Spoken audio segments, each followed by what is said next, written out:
Assalamualaikum warahmatullahi wabarakatuh.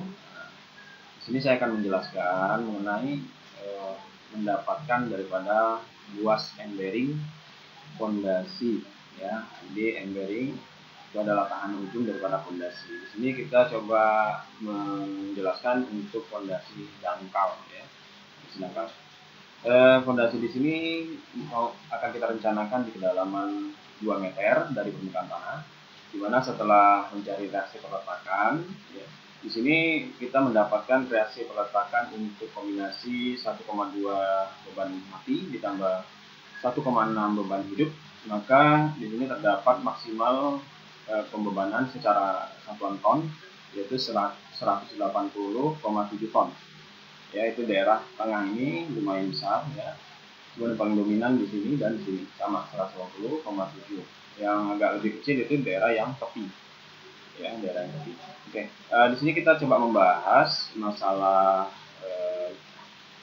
teori dulu, bahwa daya dukung fondasi dangkal itu menurut lembaga di Universitas Sriwijaya ada satu yang bisa kita ambil patokan, yaitu dengan data daya dukung tanah izin dengan CPT atau sondir, ya, Conus Penetration Test, di mana di sini banyak terdapat referensi rumus dan menurut daripada jenis tanahnya, ya. Ini tanah yang berpasir, sementara tanah kita itu berlempung, ya. Kita lihat di sini yang berlempung, ini yang berlempung atau clay.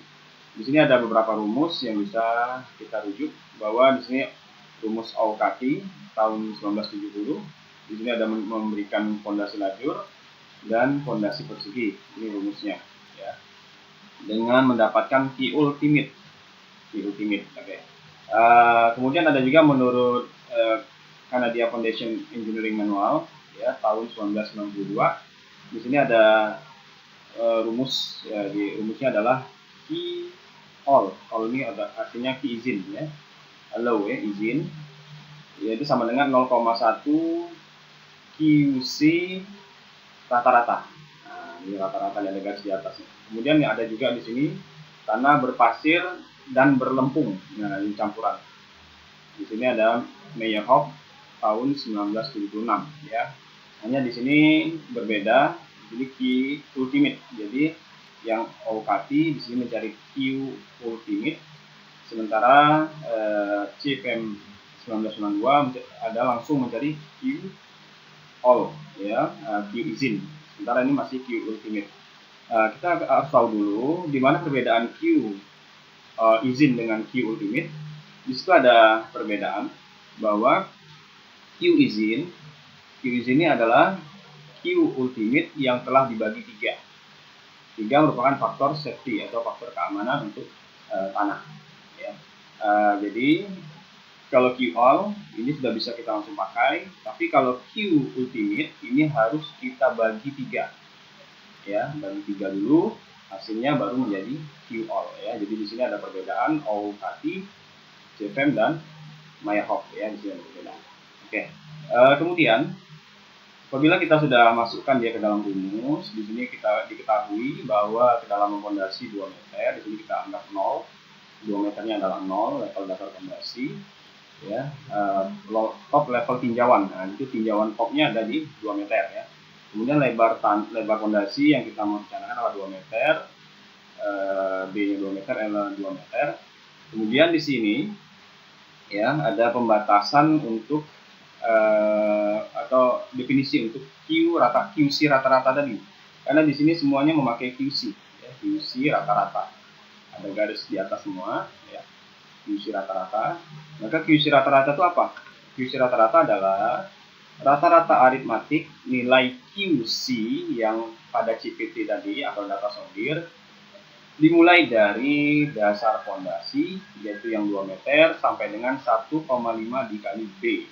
B ini adalah lebar daripada tapak di bawah fondasi, ya. Nah, itu adalah rumus QC rata-rata. Oke, di sini kita masukkan untuk 1,5, ya, dikali B itu adalah 300 cm atau 3 meter. Artinya apa? Tinjauan kita adalah mulai dari top levelnya 2 meter sampai dengan 2 meter ditambah 3. yaitu 5 meter. Berarti tinjauan kita dari level 2 meter ke bawah sampai level 5 meter.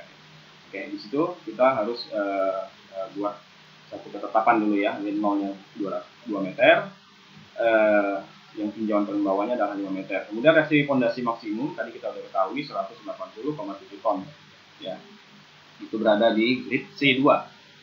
Kalau menurut gambar plenah yang ada tadi ya. Kemudian berat tanah fondasi, di sini berat tanah juga kita hitung bahwa berat tanah sini berat jenisnya 1,7 ton ya per meter kubik ya, 1,7, sehingga kedalaman 2 meter ini kita hitung berat tanah total di atas tapak fondasi adalah 13,6 ton.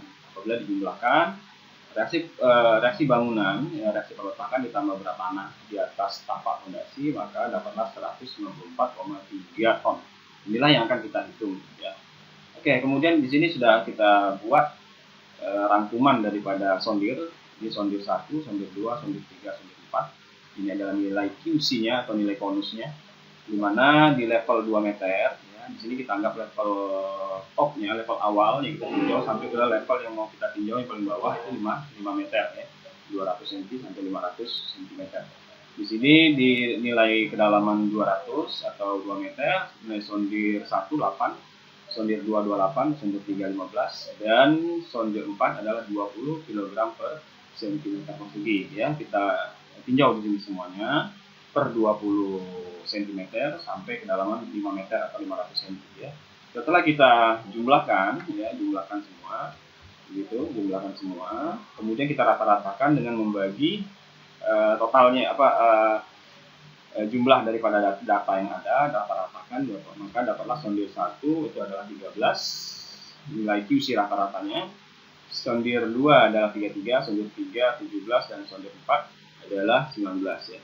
Nah, biasa sifat tanah itu selalu berubah-ubah ya. Kita bergeser sedikit ada perubahan, sedikit ada perubahan ya. Kadang karena cuaca juga dia bisa berubah ya. Okay. Jadi kita mengambil suatu yang paling aman gitu dari keempat data kita ini, kita ambil yang paling ekstrim atau konservatif. Di sini 13 ya. Ini kita ambil nilainya 13 kg per cm persegi. Oke. Nilai rata-rata QC tadi bisa kita langsung substitusikan ya, substitusikan ke daya dukung tanah CPT tadi. Rumusnya adalah ada rumus OKT, rumus CFM, dan rumus Meyerhof. Ada 3 rumus yang kita pakai. Di sini pondasi lajur, langsung kita ya 0,2 ditambah 0,28 ya, dikali dengan tadi ini 13 tadi ya, maka dapat Q ultimate-nya adalah 5,64. Tapi ini belum bisa kita pakai, kita harus membagi dia dengan sertifikator 3 ya, sertifikator 3, jadi 1,88 nilai key all-nya atau key izinnya. Kalau CFM ini ya, kita masukkan ini 5 tambah 0,34 ya, dikali 13 ini, maka dapatnya adalah 9,42, cuman belum bisa kita pakai ya. Yang ini nih, fondasi perseginya belum bisa kita pakai, kita bisa pakai setelah dibagi dengan angka 3, angka keamanannya. Nah, untuk yang rumus CFM 1992 ini ya, ini di sini sudah mendapatkan key all langsung ya, tanpa ada jalur ultimate, dia langsung mendapatkan key all izin itu 0,1 key C rata-rata, maka dapatlah di sini 0,1 dikali key C rata-rata 13, maka dapatnya 1,3. Begitu pula yang untuk ini jenis tanah ini menurut Meyerhof ya, dia hanya mendapatkan key ultimate dulu. Nah, ya, di sini sudah kita buat rumusnya ya. Setelah itu dibagi dengan 3. Oke, di sini kita lihat ya. Key all menurut OKT itu 1,88. Key all menurut CFM ya, itu adalah ini untuk yang lajur ya 1,88, untuk yang persegi di sini 3,14. Kemudian CFM ini tidak mengatakan apakah itu persegi apakah itu lajur, cuma langsung dia mendapatkan 1,3, dan untuk Meyerhof juga seperti CFM tadi langsung 1,4. Dari keempat hasil ini 1,8, 3,14, 1,3, 1,4 ya, kita mengambil nilai safety yang paling minimal ya, nilai minimal adalah 1,3. 1,3. Untuk fondasi persegi kita buat 1,3 juga. Untuk fondasi lajur juga kita buat 1,3 sesuai dengan CFM. Jadi kita ambil adopsi pada kasus yang ini, yaitu adopsi pada nilai rumus CFM 1992. Oke, di sini dari kita untuk menggunakan fondasi 2 meter kali 2 meter, end bearingnya itu 200 dikali 200 ya, kita langsung kalikan saja ya. 200 dikali 200 itu 40.000 dikali dengan 1,33 dibagi 1000 untuk mendapatkan nilai dalam ton ya, karena ini masih kilogram ya. Kemudian untuk inilah daya dukung satu fondasi persegi dengan ukuran 200 kali 200 hanya bisa ya. Jadi fondasinya itu mungkin kuat, tetapi daya dukung tanahnya cuma mampu untuk lebar dan 200 kali 200 itu dengan luasan 40.000 hanyalah 52 ton saja. Sementara beban yang harus dipikul oleh fondasi adalah 194,3 ton. Oke, nah di sini kita coba siasati bagaimana kita tetap mempertahankan fondasi dangkal, tetapi kita menambah sesuatu yang bisa membantu ya, daripada ini 153,4 ton lagi yang dibutuhkan ya, sekitar itu 150 ton lagi yang dibutuhkan. Kalau kita kurangin ya tadi 194 dikurang dengan 52, maka masih membutuhkan ketahanan di tempat yang lain lah ya, itu 142,3 ton ini. Makanya di sini kita coba untuk memberikan satu alternatif, yaitu dengan menggunakan fondasi lajur, yaitu 100 kali. Di sini kita coba di titik yang tadi, titik yang ini ya, titik ini ternyata slope ke sininya 9 meter, ke kiri 9 meter, ke atas ya, kita anggap ke atas 6,8, ke kanannya 9 meter, ke bawahnya 6,8 juga ya. Nah, jadi dijumlahkan, dikurangin dengan luasan tapak yang sudah ada, maka tinggal tersisa lagi di situ 11,8 ya, 11,8 itulah yang bisa kita jadikan lajur. Maka 100 dikali 11,8, 100 cm dikali 1180 cm ya, dengan kita anggapkan dulu lah fondasi lajur itu lebarnya adalah 100 cm, maka dia mendapatkan nilai di sini ya. Kalau ini sudah dikali 100 kali 1180 mendapatkan nilai 153,4 ya. Sebenarnya cukup ya, sebenarnya dia sudah cukup menahan ini 153, yang harus ditanya 142, maka masih ada nilai lebih ya, dan totalnya adalah 205,4, sementara ini adalah yang harus kita tahan 154,3, sehingga masih ada nilai lebih ya.